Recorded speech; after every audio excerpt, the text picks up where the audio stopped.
வணக்கங்க. நான் உங்கள் நம்பிக்கை குமாருங்க. இப்ப நம்ம சொல்றது பாத்தீங்கன்னா ஒரு எக்ஸ்சேஞ்சுங்க. எக்ஸ்சேஞ்ச் ஆஃபர் பத்தி தான் பேசுறோம்.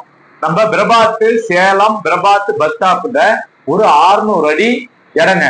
2 கடை கட்டி வாடகைக்கு விடலாங்க. கிராஸ் வீட்டு தான், சரிங்களா? கடையை கட்டி வாடகைக்கு விடலாங்க, வாடகை வரும், ஓகேங்களா? அந்த இடத்த வந்து அவரு கொடுக்குறாரு. அதே மாதிரி மின்னாம்பள்ளி அயோத்தியாபட்டினம் சைடுல ஏதாவது வீடு உங்ககிட்ட இருந்தால் அந்த வீட்டை வந்து பாத்தீங்கன்னா இவர் எடுத்துக்கிறாரு. எக்ஸ்சேஞ்ச், நல்லா புரியுதுங்களா? இந்த இடத்த வந்து அவரு கொடுக்குறாரு. உங்களுக்கு அந்த வீடு உங்களுக்கு வேண்டாம்னா அந்த வீட்டையும் எடுத்துக்கிறாரு.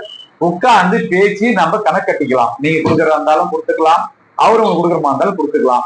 எதுவா இருந்தாலும் உங்களுக்கு டவுட் இருந்தா நேர்ல ஸ்கிரீன் நம்பருக்கு கால் பண்ணிட்டு நேர்ல வாங்க. இது ஒரு எக்ஸ்சேஞ்ச் ஆஃபர். இடம் வந்து பிரபாத் பஸ் ஸ்டாப்புக்கு நடந்து போற தூரத்திலேயே 40 அடி ரோட்டு மேல இருக்கு, சரிங்களா? 2 கடை கட்டி வாடகை கொள்ளலாம். Exchange offer. நேரு ஆபீஸ் வாங்க, உட்கார்ந்து பேசிக்கலாம். நமக்கு எல்லாமே நேரடி வியாபாரம் மட்டும்தான். வாங்க பேசலாம்.